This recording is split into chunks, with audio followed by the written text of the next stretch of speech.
I'm Amanda Reynolds, 35, standing frozen in my childhood living room as my younger sister Stephanie reveals she's the new owner of our family home. The document in her hand looks official, with signatures and seals that make my stomach drop. Our parents died just 6 months ago in a car accident. I'd handled everything since then. The funeral arrangements, the estate paperwork, caring for our brother with special needs. I gave up my career to move back and help. Now Stephanie smirks, her voice ice cold. You should start packing. I want to renovate, and you're not part of the plan. If you've ever had that moment when someone you trusted completely betrays you, then you know exactly what I was feeling. Before I get into how this family nightmare unfolded, I'd love to know where you're watching from. Drop your location in the comments, and if you've ever dealt with family betrayal, hit that like button. This story has twists you won't believe, so subscribe to catch the rest of my family revenge stories. Now, let me take you back to when my world started falling apart. Growing up, we were your typical middle-class family. Dad, Daniel Reynolds, worked as an electrical engineer for the same company for 35 years. Mom, Catherine, taught 3rd grade at the local elementary school. They weren't wealthy by any means, but they were careful with money. Their proudest achievement was paying off our family home 10 years before retirement. I remember the small celebration we had in the backyard when they made that final payment. Dad grilled his famous ribs, and Mom couldn't stop smiling all evening. Before my parents' accident, I had built a pretty successful life for myself in Boston. I was a marketing executive for a nationwide retail chain, had just been promoted to director level, and was making more money than I ever thought possible growing up in our modest household. My relationship with Nathan, my fiancé of 2 years, had been struggling due to the distance. He lived in Chicago, and we'd been trying to decide who would relocate. The engagement was hanging by a thread when I got the call about my parents. In our family, positions were clearly defined from early on. As the oldest, I was the responsible one, the planner, the one who always did what was expected. Stephanie, 3 years younger at 32, was the rebel, always pushing boundaries, skipping classes in high school, dating guys our parents disapproved of. She moved to California right after college, pursuing a career in real estate development. In the 10 years since she left, she'd come home maybe 5 times total. Christmas cards, occasional calls on birthdays. That was about the extent of her involvement with the family. Then there's Michael, our younger brother. At 29, Michael has moderate autism. He's verbal and surprisingly skilled with computers, but he struggles with change and social situations. He lived with our parents his entire life, and they had systems in place that worked for him. The plan was always clear. The house would go to Michael, with me as his guardian should anything happen to our parents. They wanted to ensure he'd always have stability and a familiar environment. Our family home isn't anything fancy, a 4-bedroom ranch built in the 1960 seconds in a quiet suburb of Minneapolis. Dad had renovated it multiple times over the years, adding a sunroom off the kitchen where Mom would read during summer evenings, expanding Michael's bedroom to include a computer area, and finishing the basement where we hosted every family holiday. Every inch of that house held memories. The marks on the kitchen doorframe tracking our heights as we grew, the dent in the living room wall from when Stephanie threw a remote control during a teenage tantrum, the oak tree in the backyard that holds our childhood treehouse. When my parents died, I didn't hesitate. I took a leave of absence from work, packed 2 suitcases, and moved back home. I thought it would be temporary, maybe 6 months to get everything sorted out, help Michael adjust, then figure out next steps. My boss was understanding but made it clear my position wouldn't wait forever. After the funeral, Stephanie stayed for exactly 3 days before flying back to California, claiming urgent work projects needed her attention. In the months that followed, her calls were sporadic. When I'd ask about helping with the estate paperwork or decisions about Michael's care, she always had an excuse. Her job was demanding. She was in the middle of some big development deal. She trusted my judgment. The last Christmas before my parents died stands out in my memory now. Stephanie actually came home, bringing expensive gifts and stories about her glamorous life in Los Angeles. She seemed genuinely happy, took photos of every room in the house for nostalgia, she said. There was no hint of what was to come. If anything, she seemed more engaged with the family than she had in years. After my parents died, we hit bureaucratic roadblocks with the will. Their lawyer explained there were issues with some paperwork, missing signatures on updated documents. Everything was in limbo. I wasn't worried. I knew what my parents wanted. We'd discussed it openly for years. I focused on keeping Michael's routine as normal as possible while waiting for the legal issues to resolve themselves. I had no idea what was really happening behind the scenes. The morning started like any other in my new reality. I woke early, made coffee, and spent an hour answering work emails. I was trying to do some remote consulting to keep my career somewhat alive. By 9 a.m., I was in my parents' bedroom, sorting through their closet. 6 months after their deaths, I was finally emotionally ready to deal with their personal belongings. Each item I touched brought memories flooding back. Mom's cashmere sweater that she wore every Christmas Eve. Dad's collection of silly ties that Michael had given him over the years. In a shoebox on the top shelf, I found old family photographs I'd never seen before. My parents looking young and carefree on a beach somewhere. Stephanie and me as toddlers in matching outfits. Before Michael was born. Before life got complicated. Michael was having one of his good days. After breakfast, he asked to work in the garden. Gardening had been Dad's passion, and Michael had always been his faithful assistant. I watched from the kitchen window as my brother carefully pruned the rose bushes, his movements precise and methodical. In those moments, I could almost convince myself we would find our new normal. The sound of tires on the gravel driveway pulled me from my thoughts. Through the window, I saw a sleek black Range Rover pull up, definitely not a vehicle I recognized from the neighborhood. My surprise turned to shock when Stephanie stepped out, dressed in designer clothes that probably cost more than my monthly salary. She hadn't mentioned she was coming to visit. I rushed to the door, genuinely happy to see her. Maybe she'd finally come to help, to share some of the burden I'd been carrying alone. I hugged her tightly, not caring that she stiffened slightly in my embrace.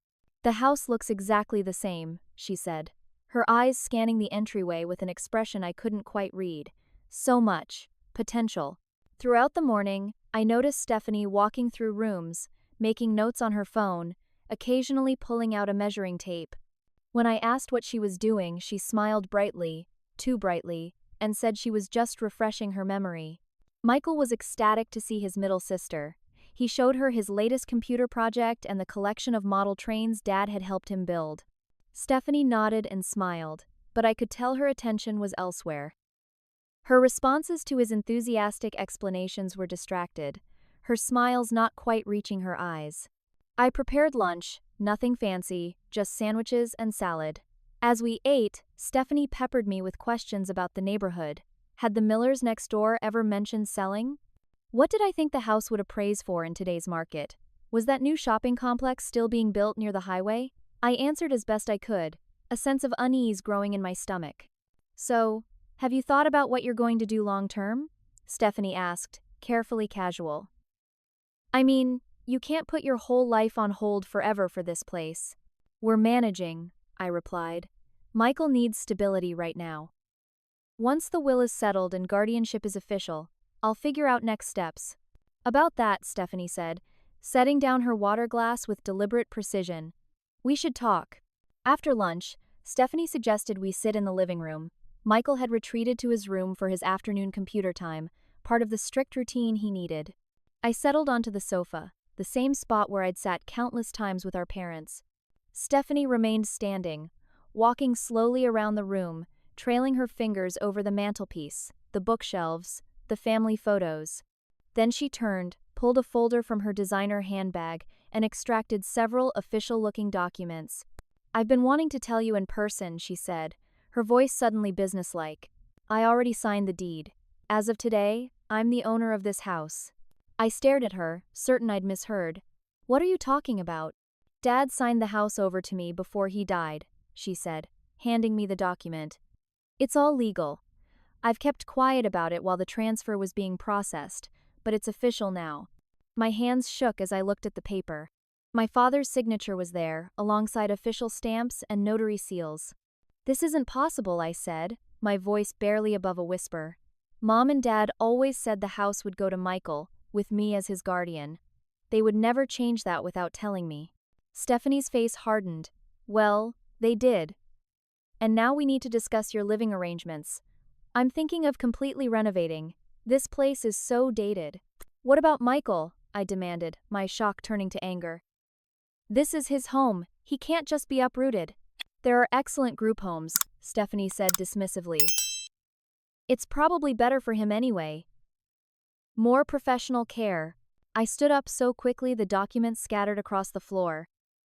Are you insane? You know he can't handle that kind of change, and you've been gone for 10 years. I've been here handling everything while you've been living your life in California. And maybe you should get back to your life, Stephanie snapped. You've always been so sanctimonious, Amanda. Saint Amanda, the perfect daughter. Well, Dad obviously wanted something different, or he wouldn't have signed these papers. I don't believe you, I said, my voice shaking. Dad would never do this to Michael. Never. Stephanie's smile was cold. Believe what you want. The legal documents speak for themselves. You should start packing. I want to renovate, and you're not part of the plan. Dad would never sign away Michael's future, I insisted, my hands still trembling as I examined the document more carefully. This makes no sense. Stephanie sank into Dad's old leather armchair, crossing her legs with casual confidence. He signed it in the hospital, about a week before he died. I visited him when you weren't there. The realization hit me like a physical blow. Those mysterious hospital visits. Mom had mentioned Stephanie had been coming by when I was taking Michael to therapy or handling funeral arrangements for her. I'd been grateful, assuming Stephanie was finally stepping up, sharing the emotional burden. You manipulated him, I whispered as the pieces started falling into place. He was on heavy pain medication. Mom was barely conscious after the accident. You took advantage. Stephanie shrugged. I simply presented him with options. I pointed out that you couldn't put your entire life on hold forever. That Michael might actually thrive in a more structured environment with professional care, Dad agreed. A memory surfaced, Mom, in one of her last lucid moments in the hospital, trying to tell me something, her face anxious. Watch your sister, she'd said, before drifting back to sleep. I'd thought she was confused, mixing up past and present. Now her warning made terrible sense. That's not what Dad wanted, I said. You know that. Our parents discussed their plans for Michael openly for years. Plans change, Stephanie replied coolly. Besides, I'm doing you a favor. You can go back to your fancy job in Boston, salvage what's left of your relationship with Nathan. You're not equipped to care for Michael long term. So this is about my well-being? I laughed bitterly. Since when have you cared about that? Stephanie's expression flickered, just for a moment. I've been in contact with my lawyer friend Dylan for months, making sure everything was handled properly. It's all completely legal. Dylan Mason? I asked incredulously. The guy who got disbarred in Oregon for elder abuse cases? Stephanie's eyes narrowed. He's reinstated now, and very good at what he does.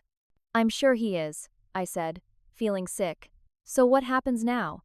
You throw your autistic brother and grieving sister out on the street? What's the endgame here, Stephanie? She stood up and walked to the bay window overlooking the front yard. For a moment, she looked so much like our mother it made my heart ache. Westlake Development has been buying properties in this area, she said finally. They're planning a luxury condo complex. This location, with the park view, is particularly valuable. The final piece of the puzzle clicked into place. You're selling the house to developers. For money, that's what this is about? It's a significant offer, Stephanie said, not meeting my eyes. The market's hot right now. How significant? I demanded. $3 million, she said quietly. I fell back onto the sofa, stunned. Our modest family home, worth $3 million because of its location and developers' interest. And Stephanie had known this, had planned this, while I was arranging our parents' funeral, while I was helping Michael understand why Mom and Dad weren't coming home. You have 30 days, Stephanie said, her business tone returning. I've already been more than generous. The development breaks ground in 2 months. Our argument escalated as Michael appeared in the doorway, his face twisted with confusion and distress. He could always sense tension, even when we tried to hide it. Are you fighting about Mom and Dad? He asked, his voice small and uncertain. No, Michael. I tried to reassure him, but Stephanie cut me off. The house is mine now. she told him bluntly. You'll be moving to a new place where people can take better care of you. Michael's face crumpled, and he began rocking back and forth, a self-soothing behavior he reverted to under stress. But Dad said I would always live here, he said, his voice rising. He promised. He promised. I rushed to his side, glaring at Stephanie over his shoulder. It's okay, Michael. I'm going to fix this, I promise. Stephanie picked up her designer bag, tucking the documents back inside. 30 days, Amanda. Don't make this harder than it needs to be. As she walked toward the door, I called after her, Our parents would be ashamed of you, and I'll fight this with everything I have. She paused, her hand on the doorknob. For a moment, I thought I saw regret cross her face. Then she straightened her shoulders and said, You always were stubborn. But you won't win this one. The deed is done. Literally. The door closed behind her, leaving me holding my sobbing brother in the house that had just been stolen from us. After Stephanie left, it took me nearly an hour to calm Michael down. His world, already shattered by our parents' deaths, was crumbling again. I made his favorite dinner, mac and cheese with the crispy breadcrumb topping Mom always used, and promised him repeatedly that I wouldn't let anyone take his home away. But as I tucked him into bed that night, guilt gnawed at me. What if I couldn't keep that promise? As soon as Michael's bedroom door closed, I grabbed my phone and called Rebecca Winters, a family friend and real estate attorney. Despite the late hour, she answered on the third ring. Amanda, is everything okay? No, I said, my voice breaking. I need your help, professionally. It's about my parents' house. 30 minutes later, Rebecca sat at our kitchen table, examining the documents Stephanie had left behind. Her expression grew increasingly troubled as she read. On the surface, it appears legitimate, she said finally. Your father's signature, a proper notary seal. But something feels off.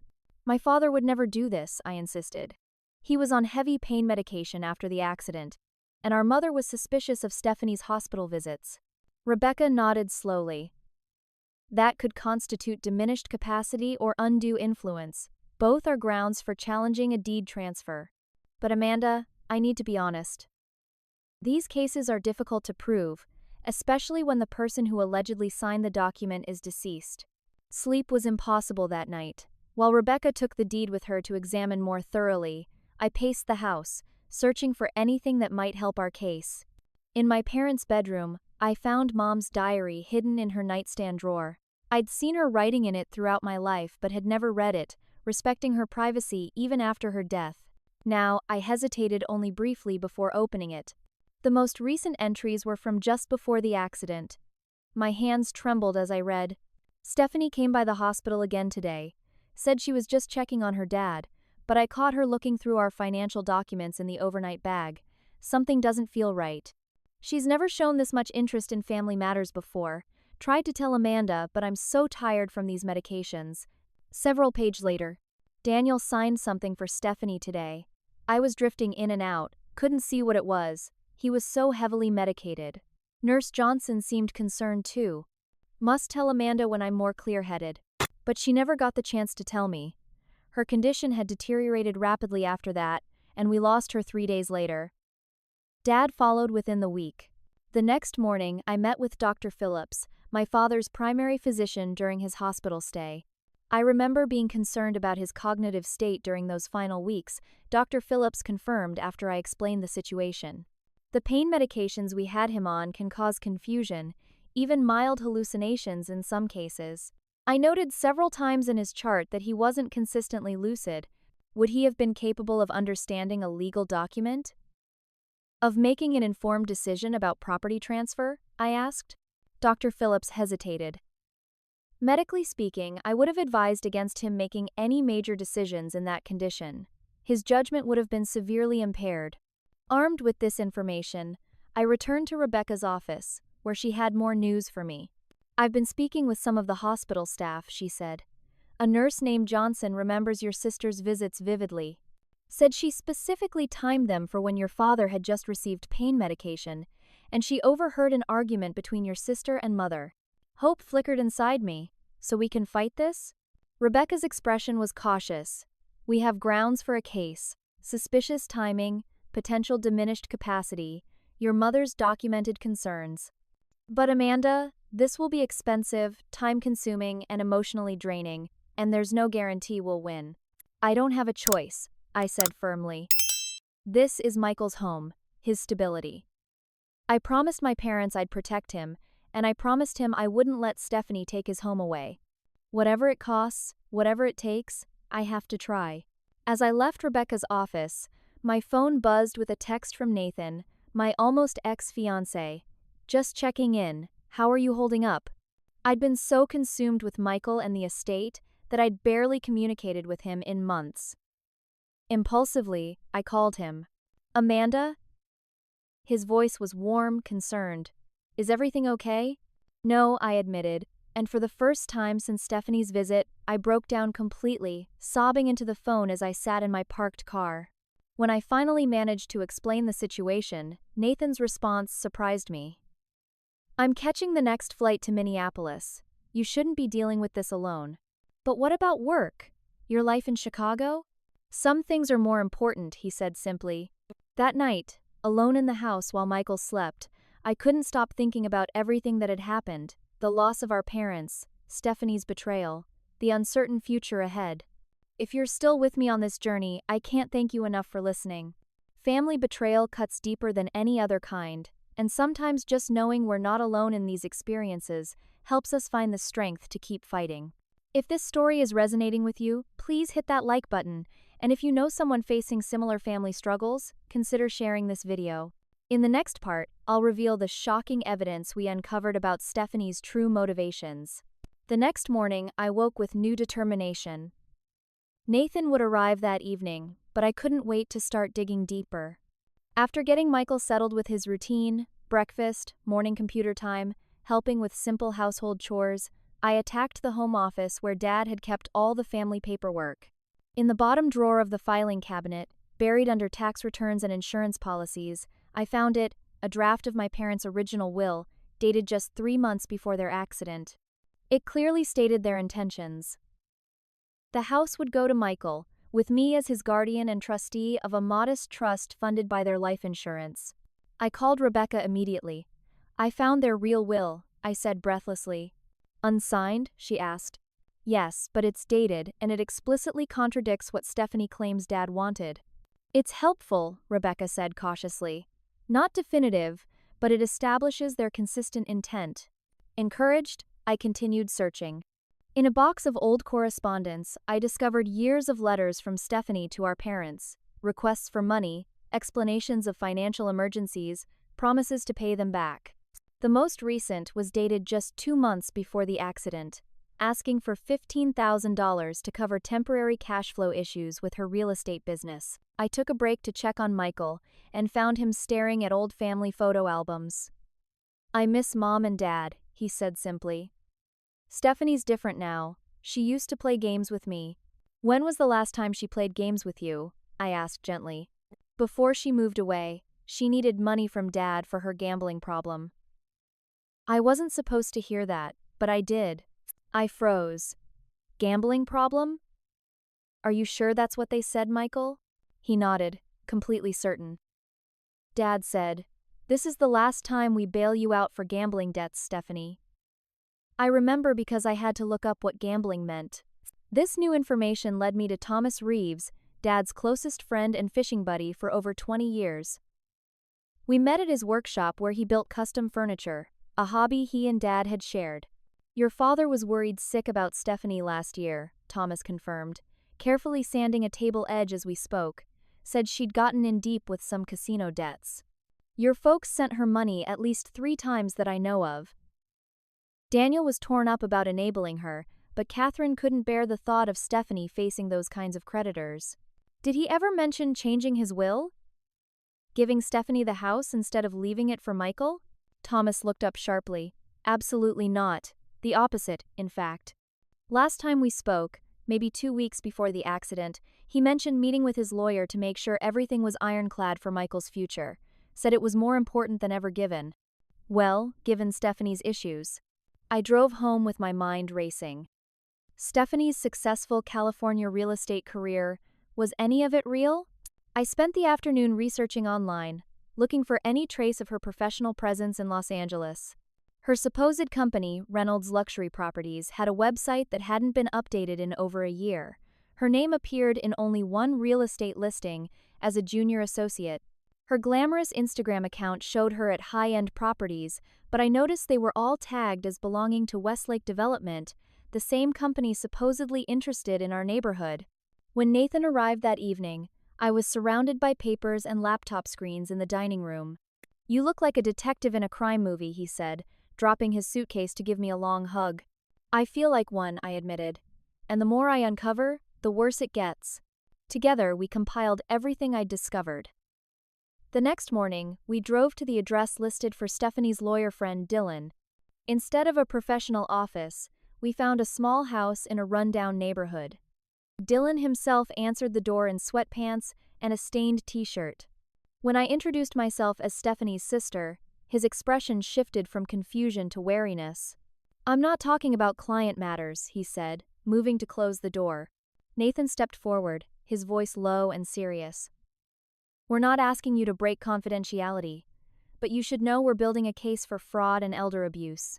When this goes to court, and it will, you'll be named as a co-conspirator. Your reinstated law license will be gone for good." Dylan's face paled. "I just handled the paperwork," he stammered. "Stephanie said her father wanted to change the deed." "I wasn't in the hospital room." "But you knew he was heavily medicated? That her mother objected?" I pressed. Dylan's silence was answer enough. "When exactly did Stephanie approach you about this?" Nathan asked. "Last summer," Dylan admitted reluctantly. "Said she needed legal help with a family property matter. Mentioned there might be a significant bonus if it went through quickly. Long before our parents' accident, before Stephanie's sudden interest in family visits, the premeditation was chilling." "One more question," I said. "Did she mention Westlake Development to you?" Dylan's eyes widened slightly. "You should talk to her boyfriend," he said finally. "Mason Westlake." As we drove away, Nathan's expression was grim. "Westlake, as in the development company?" "Apparently," I said, pulling up the company website on my phone. And there he was, Mason Westlake, Vice President of Acquisitions, his arm around Stephanie in the company's About Us page. We drove directly to the hospital where our parents had spent their final days. Nurse Johnson was on duty, and she remembered me. "Your sister," she said, shaking her head. "I've been a nurse for 22 years, and I know manipulation when I see it. She only came when your father was at his most vulnerable. Your mother tried to intervene once, and I overheard them arguing. Your sister said something about making things right and getting what I deserve. Did you witness my father signing anything?" I asked desperately. "I did," she confirmed. "It was during my shift. I noted it in his chart because I was concerned. He was particularly confused that day, kept calling your sister by your name, wasn't sure what year it was. I expressed my concerns to the doctor afterward. I felt a surge of hope. Would you be willing to make a statement to that effect? Legally?" She didn't hesitate. "Absolutely. What happened wasn't right. Your parents talked about your brother all the time, how they'd set things up for his future. Our last stop that day was my parents' house, our house. While Michael and Nathan made dinner, I went through the home methodically, searching for anything else that might help our case. In the hall closet, behind winter coats that hadn't been worn since last season, I found an old answering machine. My parents had kept it even after switching to voicemail on their cell phones, a habit from decades of using the same system. On a hunch, I plugged it in and checked for saved messages. The digital counter showed 3 recordings. The first 2 were mundane, a dentist appointment reminder, a call from a neighbor. The third made my blood run cold. "Hey Steph, it's Mason." The voice was smooth, confident. "Great news. Dad's board approved the full funding for the Minneapolis acquisition. $3 million for your parents' place is nothing compared to what we'll make once the condos go up. Just make sure you get that deed transfer locked down tight. Your family never needs to know our connection. Call me back, babe." The timestamp was from 2 weeks before my parents' accident. I sat on the floor of the hallway, the answering machine in my lap, as the full picture finally emerged. Stephanie hadn't just taken advantage of a tragic situation. She had planned this long before our parents died, leveraging her relationship with Mason Westlake to orchestrate a multi-million-dollar property grab. The accident had simply accelerated her timeline, giving her the perfect opportunity to manipulate our dying father while our mother was too ill to intervene. When Nathan found me still sitting there 30 minutes later, I silently played the message for him. "We've got her," he said quietly. The next morning, Rebecca introduced me to Elaine Goldberg, a high-powered attorney specializing in elder law and estate disputes. With her steel gray hair and penetrating gaze, she exuded the confidence I desperately needed. "Amanda, I've reviewed everything you've gathered," Elaine said, her voice crisp and businesslike. "You have a strong case for contesting this deed transfer based on multiple grounds: undue influence, diminished capacity, and potentially fraudulent representation. So you'll take the case?" I asked, trying not to sound as desperate as I felt. "Absolutely," she nodded. "Cases like this make me remember why I became a lawyer in the first place. What your sister did was not just legally questionable, it was morally reprehensible." Over coffee in Elaine's sleek downtown office, we mapped out our strategy. Rebecca would focus on the real estate aspects and property law. Elaine would build the case around undue influence and breach of fiduciary duty. My job was to continue gathering evidence and ensuring Michael remained stable through the process. "Be prepared," Elaine warned. "This will get ugly. Stephanie won't go down without a fight, especially not with $3 million at stake. Not to mention her boyfriend's development project," Nathan added. He had taken a temporary leave from his job to stay and help me, something I still couldn't quite believe. "The immediate priority is getting an injunction to prevent any property transfer or development until the case is resolved," Rebecca explained. "That buys us time." "What about Michael?" I asked. "How do I protect him through this?" "Document everything," Elaine advised. "His routine, his connection to the house, professional evaluations, showing the importance of stability in his environment. We'll need to demonstrate that removing him from his home would cause genuine harm." As we left the meeting, Nathan squeezed my hand. "You're not in this alone anymore," he said softly. Back home, I found Michael in the garden, carefully tending Dad's tomato plants. Watching him, so focused and at peace in his familiar environment, strengthened my resolve. This wasn't just about property rights or family betrayal. It was about protecting someone vulnerable from those who should have been protecting him too. That afternoon, I called Stephanie, putting the call on speaker so Nathan and Rebecca could listen. "What do you want, Amanda?" Stephanie answered, her voice wary. "I wanted to let you know that I'll be contesting the deed transfer," I said calmly. "I have substantial evidence that Dad was not of sound mind when he supposedly signed those papers, and that you deliberately manipulated the situation." Stephanie laughed, but it sounded forced. "Good luck with that. The transfer is legal and complete." "Is that what Mason Westlake tells you?" I asked innocently. "Your boyfriend at Westlake Development, the company that's offering $3 million for our parents' property?" The silence on the other end was deafening. "How did you—" "I know everything, Stephanie. About your gambling debts, about your fake real estate career, about how you and Mason planned this before Mom and Dad's accident. I even have Mason's voicemail about it." "You're bluffing," she whispered, but I could hear the uncertainty in her voice. "We'll see you in court," I said and hung up. Rebecca nodded approvingly. "Perfect. She's rattled." The next few weeks were a whirlwind of activity. We filed for a preliminary injunction to freeze any property transfer or development plans. Michael's therapists and doctors provided statements about his need for stability and familiar environments. I contacted social services to document his care requirements and the appropriateness of his current living situation. The financial strain was enormous. Even with Elaine taking the case at a reduced rate, legal fees mounted quickly. I looked into mortgaging my condo in Boston, knowing I'd likely have to sell it eventually to cover costs.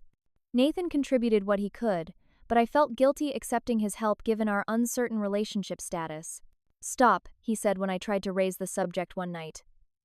"I'm here because I want to be, because I still love you. The rest we can figure out later." Just as we were preparing our formal court filings, we received word that inspectors would be coming to examine the property. I was immediately suspicious. "These aren't real inspectors," Rebecca confirmed after making some calls. "Westlake Development is trying to get access to evaluate the property." We denied them entry, and the next day, Stephanie called, furious. "You're just delaying the inevitable," she snapped. "Mason says we can go around you with the right permits." And I've been looking into group homes for Michael. There's one in Duluth that has an opening next month. Michael's not going anywhere, I said firmly. And neither are we. You might want to talk to Mason about Westlake Development's prospects. I've been gathering neighborhood signatures opposing any rezoning for commercial development. The city council's very interested in our findings about your boyfriend's company's tactics. After I hung up, Nathan looked at me admiringly. Remind me never to get on your bad side. I'm just getting started, I said grimly. Our breakthrough came from an unexpected source. A man named Jack Pearson contacted me through our lawyer, saying he had information about Stephanie. We met at a coffee shop near the courthouse. I dated your sister for about 8 months, Jack explained, nervously turning his coffee cup. Ended about a year ago. I worked at the Bellagio in Vegas. That's where we met. You know about her gambling? I asked. He nodded. It was bad. Really bad. She lost over 50 grand in one weekend. When I found out she'd borrowed money from loan sharks, I tried to help her get into Gamblers Anonymous. That's when she met Mason Westlake. He was a high roller at the casino. Next thing I know, she's moved in with him, telling everyone she's a successful real estate agent. Why are you telling me this now? Nathan asked. Jack sighed. She called me last week, asking if I still had access to the casino's credit systems. Wanted me to erase records of her debts. I refused, and she threatened to claim I'd stolen from her while we were dating. I still have texts from her about the gambling debts, admissions about her financial problems. I thought you should have them. With Jack's evidence added to our case file, we were ready to move forward. The court date for our preliminary injunction was set for the following week. The night before the hearing, I couldn't sleep. I wandered through the house, touching familiar objects, remembering moments with my parents. In their bedroom, I found a small wooden box I'd never noticed before, tucked behind books on a shelf. Inside was a flash drive labeled Family Matters, Daniel Reynolds. My hands shook as I plugged it into my laptop. The courtroom was smaller than I'd imagined, intimate enough that I could see Stephanie's face clearly from across the aisle. She sat beside her new lawyer. Mason had apparently spared no expense hiring one of the most prestigious attorneys in Minneapolis. When our eyes met, she quickly looked away. Elaine had prepared me for this moment, but nothing could have readied me for the surreal experience of fighting my own sister in court. Nathan sat beside me, his steady presence a constant reassurance. Michael had stayed home with a professional caregiver. We'd agreed the courtroom environment would be too stressful for him. All rise, the bailiff announced as Judge Eleanor Winters entered. In her late 60s with silver hair pulled into a severe bun, she had a reputation for no-nonsense efficiency and a strong stance against elder abuse. This is a hearing for a preliminary injunction in the case of Reynolds versus Reynolds, she stated, reviewing the documents before her. I've read the filings. Miss Goldberg, please present your case. Elaine rose smoothly. Your Honor, we're seeking to prevent the transfer or development of the Reynolds family home pending resolution of our challenge to the deed transfer. We contend that Daniel Reynolds was under undue influence and lacked capacity when he allegedly signed this deed over to his daughter Stephanie Reynolds. Stephanie's lawyer, Howard Brickman, countered with practiced confidence. Your Honor, the deed transfer was properly executed and notarized. Daniel Reynolds was of sound mind when he chose to transfer the property to my client. The plaintiff simply doesn't like her father's decision. Judge Winters' penetrating gaze moved between the two attorneys. I'll hear your evidence. What followed was a methodical presentation of everything we'd uncovered. Dr. Phillips testified about my father's compromised mental state, reading directly from medical records. Nurse Johnson described Stephanie's suspicious pattern of visits and my father's confusion on the day he supposedly signed the deed. He kept calling Miss Reynolds by her sister's name, Nurse Johnson testified, gesturing toward me. When I asked him what year it was, he said 1998. I documented these observations immediately after witnessing the document signing. Rebecca presented the draft will, showing my parents' original intentions for the house. Thomas Reeves testified about my father's consistent plan to leave the house for Michael's care. 3 of Michael's specialists explained the importance of environmental stability for adults with autism and the potential trauma of forced relocation. Throughout it all, Stephanie maintained a composed expression, occasionally whispering to her attorney. But when Elaine played Mason's voicemail from the answering machine, I saw real fear flash across my sister's face. Your Honor, Elaine said, this recording, time-stamped weeks before the Reynolds parents' accident, clearly demonstrates premeditation and conspiracy to defraud. Stephanie's attorney objected vigorously. This recording has no authentication. It could easily have been manufactured. We have phone records confirming the call came from Mason Westlake's number to the Reynolds residence, Elaine countered smoothly. And Mr. Westlake's voice can be easily verified. The most damning testimony came from Dylan, Stephanie's former lawyer friend. Under subpoena and clearly uncomfortable, he admitted that Stephanie had approached him months before our parents' accident about helping with a property transfer that would be financially beneficial to all parties. She specifically mentioned that her father would need convincing, Dylan testified reluctantly, that her mother would likely object. When it was the defense's turn, Brickman called Stephanie to the stand. She had traded her designer clothes for a conservative navy dress, her makeup subtle, her expression appropriately somber. Stephanie, did you force your father to sign this deed? Brickman asked. Of course not, she replied, her voice steady. Dad was worried about Amanda taking on too much responsibility. He knew she had her own life in Boston, a relationship that was suffering. The house was his to give, and he wanted me to have it. And what about your brother, Michael? Stephanie's expression softened convincingly. Dad and I discussed options for Michael's care. Professional facilities with trained staff. The house was never meant to be Michael's permanent solution. That was Amanda's misunderstanding. When Elaine cross-examined her, Stephanie maintained her composure, until Elaine brought up the gambling debts. Isn't it true that you owe substantial sums to casinos in Las Vegas? Elaine asked. That's personal information not relevant to this case, Stephanie stammered. Your Honor, Elaine pressed, we have evidence that Miss Reynolds owes over $200,000 to various creditors, including some with ties to organized crime. We contend that this financial desperation was the motivation for her fraudulent actions. Judge Winters leaned forward. Miss Reynolds, you'll answer the question. Stephanie's carefully constructed facade cracked. I've had some financial difficulties, she admitted. But that has nothing to do with my father's decision. And your relationship with Mason Westlake, vice president of the development company offering to purchase the property for $3 million? Elaine continued. Is that also unrelated? By the time Stephanie stepped down, her credibility was in tatters.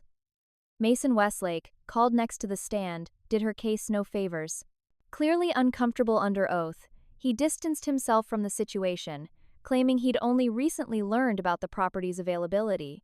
But your company has been planning this development for over a year, Elaine pointed out, producing Westlake Development Board meeting minutes that Jack had helped us obtain. And you discussed purchasing the Reynolds property specifically in this email dated 9 months ago. By the end of the day, Judge Winters' expression told me everything I needed to know. I'm granting the preliminary injunction, she announced. No transfer or development of the property pending full resolution of this case. Based on the evidence presented today, I have serious concerns about the circumstances surrounding this deed transfer. As we gathered our papers, I caught Stephanie staring at me across the courtroom. For a moment, I saw something unexpected in her eyes, not anger or defiance, but something that looked almost like fear. Outside on the courthouse steps, Elaine was cautiously optimistic. This is just round 1, she reminded me. But it was a strong start. The judge clearly has doubts about Stephanie's case. What happens next? I asked. Depositions, more evidence gathering, then trial unless they offer to settle. Elaine checked her phone. Speaking of which, Brickman just texted me. They want to discuss settlement options. Already? Nathan asked, surprised. Rebecca smiled. They saw which way the wind is blowing. The preliminary hearing didn't go well for them. The settlement offer came that evening. Stephanie would transfer the deed back to the estate in exchange for half the property's market value, $1.5 million. She still thinks she can profit from this, I said incredulously when Elaine called with the offer.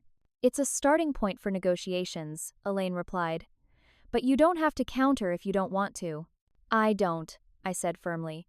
This isn't about money. It's about Michael's security and our parents' wishes. We continue with the case. When I told Nathan about my decision to reject the settlement, he nodded. I knew you'd say that. It's why I love you. The words hung between us, the first time either of us had used that phrase since before my parents' accident. I realized with startling clarity that despite everything, the distance, the interrupted engagement, the months of minimal contact, my feelings for him hadn't changed. "I love you too," I whispered, and for a moment, in the middle of this legal nightmare, I felt a spark of hope for our future.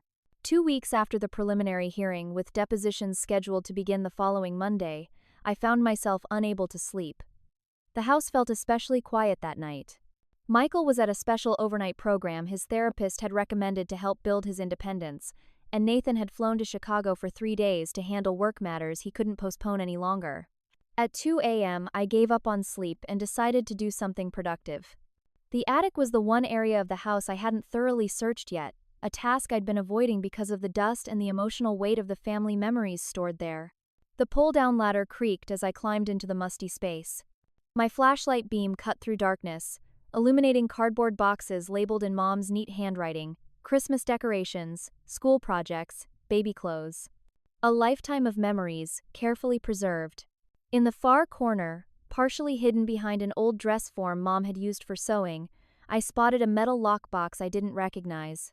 Unlike everything else in the attic, it looked relatively new, with no dust accumulation. My heart quickened as I pulled it forward and examined the combination lock. On a hunch, I tried my father's birth date, the same combination he'd used for everything from his briefcase to his gym locker. The lock clicked open. Inside, I found several documents and a USB drive labeled Family Statement, Daniel Reynolds in Dad's handwriting. With trembling hands, I gathered everything and hurried downstairs to my laptop. The video began playing, showing my father sitting at his desk in the den. He looked thin and tired. This must have been recorded during his brief period at home between hospitalizations. He cleared his throat and looked directly at the camera. "I'm Daniel Reynolds, making this statement of my own free will and of sound mind on May 12, 2023, he began, his voice weaker than I remembered, but his eyes clear and focused. "I'm recording this because I've become concerned about some unusual behavior from my daughter Stephanie during my illness." Tears streamed down my face as I listened to my father explain how he'd sensed something was wrong but had been too weak to properly communicate his concerns. To be absolutely clear, my wife Catherine and I have always intended for our home to remain with our son Michael, with Amanda as his guardian. Any documents suggesting otherwise were not executed with my informed consent. I fear I may have signed papers while heavily medicated without understanding their contents. He went on to detail his concerns about Stephanie's financial troubles, her sudden reappearance after years of minimal contact, and her suspicious behavior at the hospital. "If you're watching this, Amanda, it means my suspicions were justified," he said toward the end, his expression softening. "You've always been the responsible one, the one we could count on. I'm sorry to place this burden on you, but I know you'll do what's right for Michael and Stephanie. I love her, but she needs help, not enablement." The video ended with my father looking directly into the camera, his eyes filled with the quiet strength I remembered so well.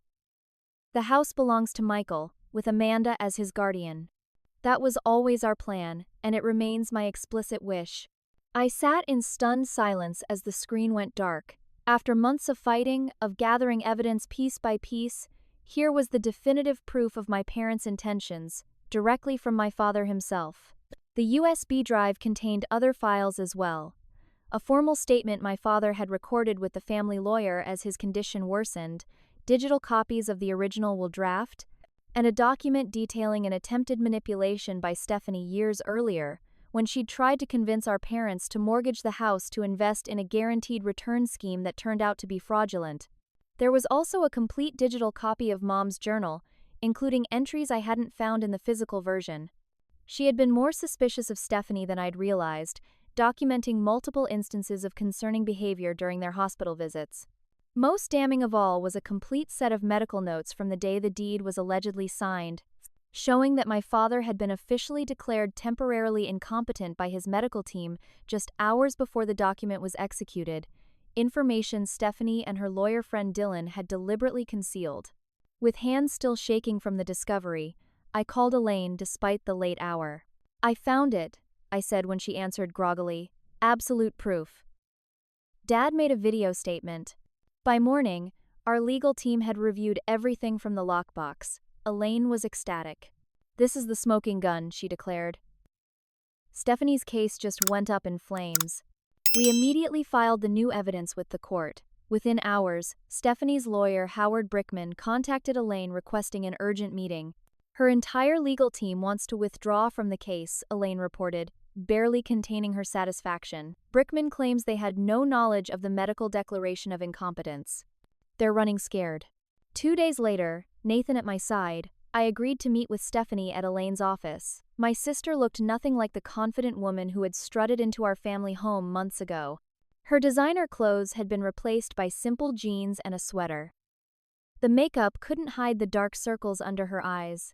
For several minutes, she sat in silence, staring at her hands folded in her lap. When she finally spoke, her voice was barely audible. "I was desperate," she said. "The gambling. It started small. Just weekend trips to Vegas with friends. Then it became an escape. From failure. From not measuring up to you." "Stephanie," I began, but she shook her head. "Let me finish, please." She took a deep breath. "I lost everything. My savings, my condo. I was in debt to people who don't take IOUs. When I met Mason and found out about the development plans for the neighborhood, it seemed like providence, a way out. By stealing Michael's future, I couldn't keep the bitterness from my voice." Tears spilled down her cheeks. "I told myself he would be better off in a facility with professional care, that you would be better off returning to your life in Boston, that I deserved something from the family after all these years of being the disappointment. And Dad? Did he deserve to have his final wishes manipulated?" Stephanie flinched. "I never meant for it to go this far. When the accident happened, Mason said it was an opportunity.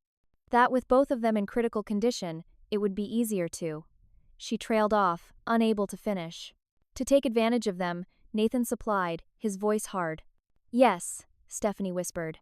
"God, I'm so sorry, Amanda. I was drowning, and I convinced myself this was my only way out." I looked at my sister, really looked at her for the first time in years.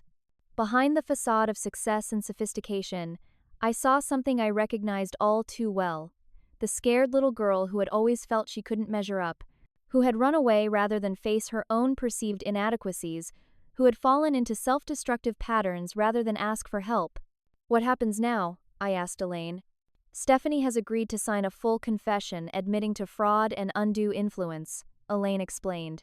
"The deed will be invalidated, and ownership will revert to the estate, to be distributed according to your parents' original intentions. In exchange, we won't pursue criminal charges." "What about the gambling debts?" Nathan asked. Stephanie looked down again. "Mason's gone. When he found out about the video, he disappeared, blocked my number. His company has already announced they're abandoning the Minneapolis development project."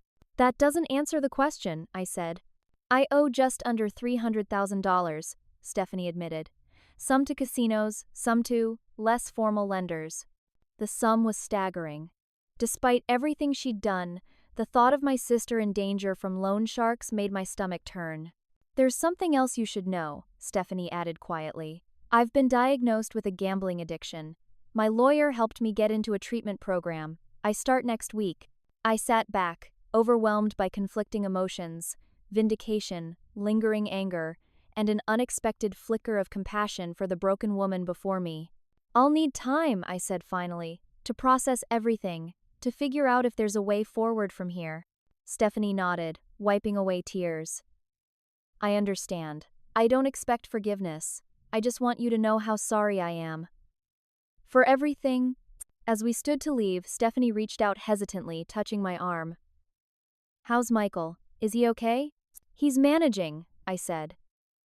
"He misses the sister who used to play board games with him for hours, who taught him to make paper airplanes, who defended him from bullies in elementary school." "I miss her too," Stephanie whispered. 1 year to the day after my parents' accident, we gathered in the backyard of the family home. Michael carefully arranged chairs in a perfect semicircle around the newly planted oak tree, a memorial to Mom and Dad. Nathan helped him, following his precise instructions with gentle patience. The court case had been resolved 6 months earlier, exactly as Elaine had predicted. The deed transfer was invalidated, and ownership of the house reverted to the estate. Following our parents' original intentions, Michael would live there permanently with me as his guardian and trustee of a modest trust funded by their life insurance. I watched from the kitchen window as Michael methodically counted and recounted the chairs, making sure we had exactly the right number, 7, one for each of us attending the memorial. Me, Nathan, Michael. Rebecca and her husband. Thomas, Dad's old friend. And Stephanie. My decision to invite my sister had not been easy. The wounds were still fresh, the trust shattered. But during the months of her treatment program, something had shifted between us. Her weekly letters, handwritten, apologetic, expecting nothing in return, had slowly chipped away at my anger. Her efforts to make amends seemed genuine. The therapist who ran her gambling addiction program had reached out, with Stephanie's permission, to explain the nature of the disease, how it had warped her thinking, her values, her very sense of self. I wasn't ready to forgive completely, but I was ready to try understanding. The doorbell rang and Michael rushed to answer it, his face lighting up. "Stephanie's here," he announced. He had been the first to welcome her attempts at reconciliation, with the straightforward acceptance that was his gift. My sister stood on the porch, clutching a small potted plant. She looked different, simpler, more authentic somehow. The designer clothes and perfect makeup were gone, replaced by jeans and a casual sweater, her hair pulled back in a simple ponytail. "I wasn't sure you'd really want me to come," she said hesitantly. "We invited you," Michael said firmly, taking the plant from her hands. "This is pretty. Is it for the memorial?" "Yes," Stephanie smiled at him. "It's forget-me-nots, Mom's favorite." The memorial service was simple and heartfelt. Each of us shared memories of my parents. Michael recited a poem he'd written with his therapist's help. Thomas told fishing stories that made us all laugh through tears. When it was Stephanie's turn, she spoke quietly about forgiveness and second chances, about the kind of parents who had never given up on her even when she'd given up on herself. Afterward, as Nathan and Thomas helped Michael set up the grill for dinner, Stephanie approached me by the new oak tree. "Thank you," she said simply, "for letting me be here. I know I don't deserve it." I studied my sister's face, so like my own, so like our mother's. "I'm not doing it for you," I said honestly. "I'm doing it because it's what Mom and Dad would have wanted. Because Michael needs family. Because I don't want to carry the weight of anger and resentment forever." Stephanie nodded, accepting the limitations of my gesture. "The treatment center helped me find a job," she said. "Administrative assistant at a substance abuse clinic. The pay's not much, but it's honest work." "And the gambling debts?" I asked. "I'm on a repayment plan with the casinos," she explained. As for the other lenders, Mason took care of that before he disappeared. I think it was guilt.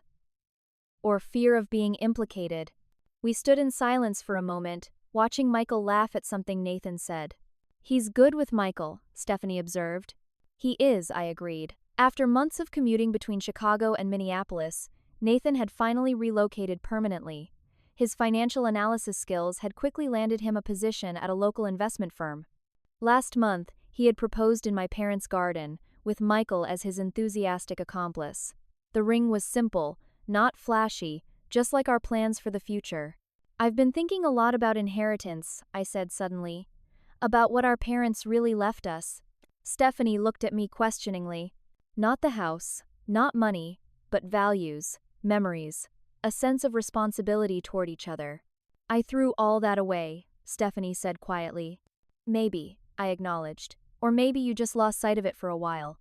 After Stephanie left that evening, going back to the small apartment she now rented across town, Nathan found me sitting on the porch swing, wrapped in one of Mom's old quilts.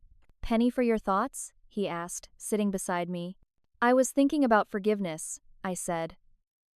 "Not the instant, everything is magically fixed kind, but the slow, day-by-day kind. The kind that leaves room for accountability and change." Nathan nodded. "Like what you're doing with Stephanie."